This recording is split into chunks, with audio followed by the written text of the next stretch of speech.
I believe that success comes with character, and that success builds character.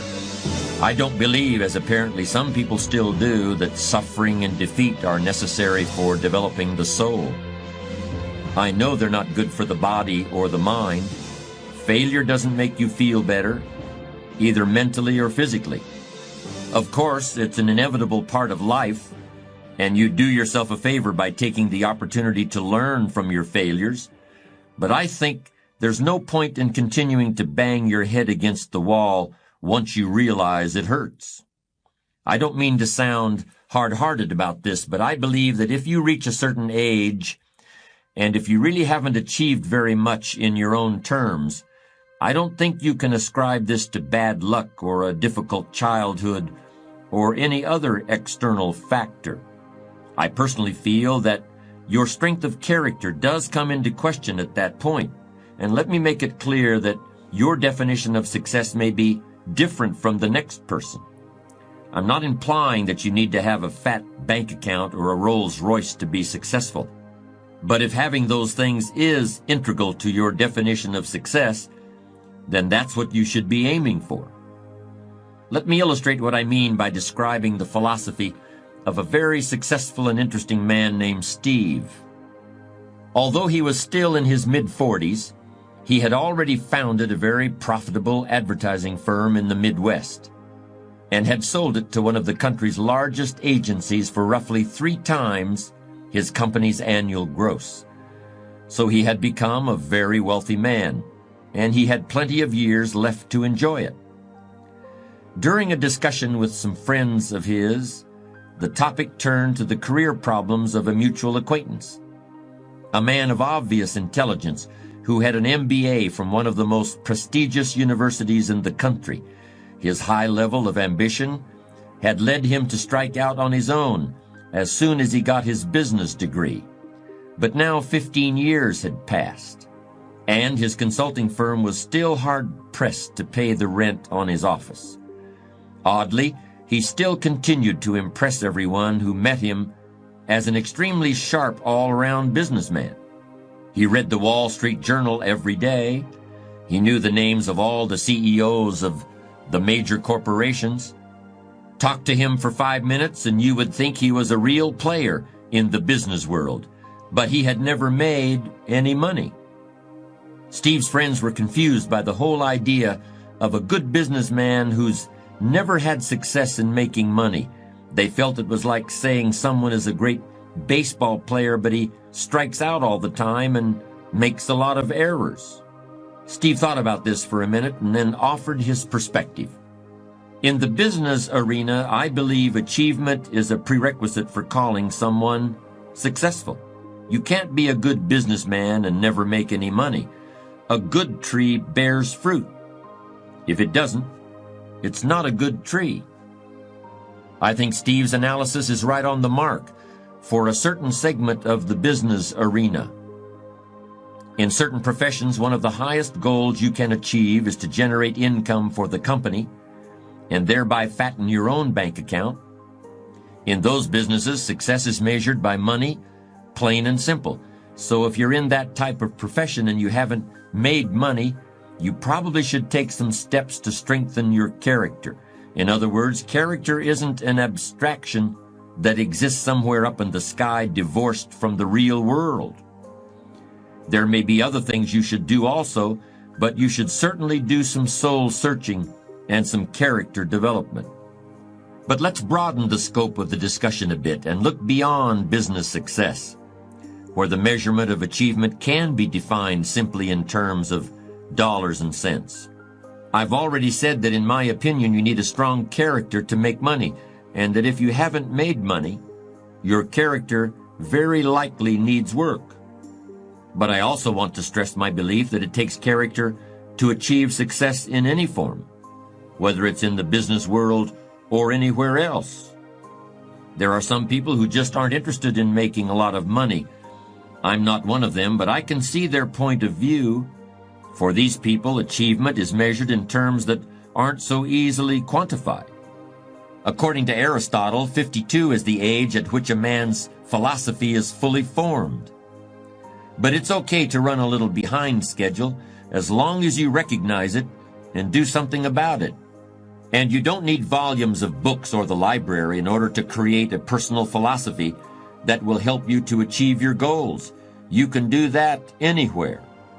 You can do it right here. In fact, we could all do ourselves a favor by developing the philosophy of an ant.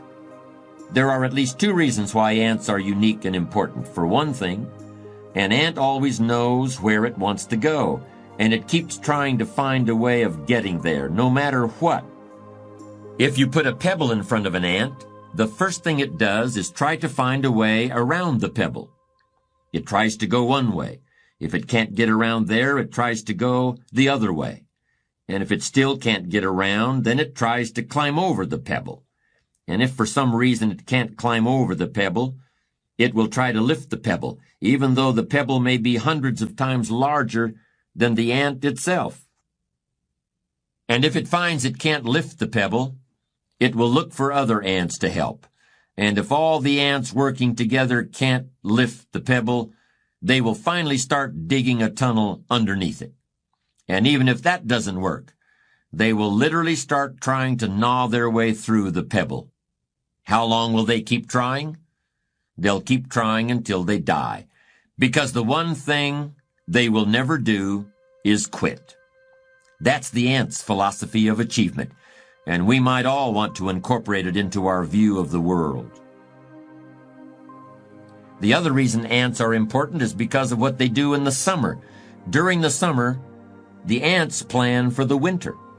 They don't have any credit cards. They don't use the present moment to create debts and liabilities for themselves in the future.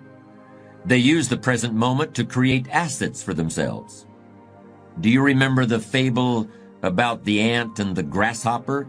The grasshopper laughed at the ant for working so hard all summer.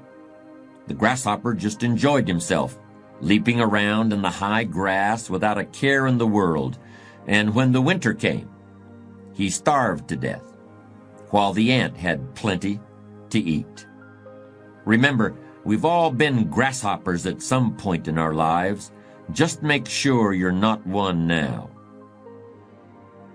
Character is the means for transforming ideas into achievements. It's somewhat abstract in the sense that you can't lay your hand on it or point to it or weigh it on a scale. But in a very real sense, character is what allows you to get where you want to go. If you want to drive from your home to a store on the other side of town, you'll need an automobile with gas in the tank, and you'll need keys to start the car. But you'll also need to know how to drive. You'll need judgment based on life experience to tell you when to step on the brakes if the light up the street changes to red. You'll need a true intention to reach your destination so that you don't keep stopping for coffee and a piece of pie every 10 minutes. You'll need to know how much time to allot to the trip so you can get home in time for whatever else you have to do. And you'll need enough maturity to call and say you're going to be late if you get stuck in a traffic jam. You can't lay your hand on any of those things, and you can't measure them with a yardstick. But they're as important to reaching your destination as the car or the gas or the keys to start the engine. They are analogs of character. Let's continue this comparison for another moment or two. There are all sorts of ways to keep track of the condition of a motor vehicle. You can look at the tires to see whether they've worn out their tread. You can look at the odometer to see how long it's been since you've changed oil. And you can turn on a switch and then walk around the car to see if the headlights and the taillights are working properly. There are objective indicators of the condition of your car. Similarly, there are ways of objectively evaluating your achievements. Most people don't take advantage of them as often as they should, but they're available nonetheless. For example, you can put together a financial statement in order to determine your net worth. You can hire an appraiser in order to learn the market value of your house. You can compare where you were 10 years ago to where you are now in order to determine the degree of progress you've made in your life. As I've tried to explain, achievement depends on character in the same way that a successful drive to the grocery store depends on knowing when to apply the brakes and when to step on the gas. But how can you know if your character is in good enough shape to get you where you want to go? To continue the metaphor we've been using, there are ways of discovering whether you still know how to drive without having an accident. I believe there are ways of evaluating the strength of your character that are almost as clear as the depth of tread on a tire or the amount of gasoline in the tank of an automobile. In order to use these techniques for character evaluation, all you need is a commitment to be ruthlessly honest with yourself. At first, that kind of ruthless honesty may include a little bit of pain, but once you accept the fact that character is basic to achievement, you'll gladly pay the price. Just as the gas gauge of a car indicates full and empty, with several demarcations in between, you can learn whether your character has enough fuel to get you to your life's destination. You can learn to tell whether you're on full or empty or some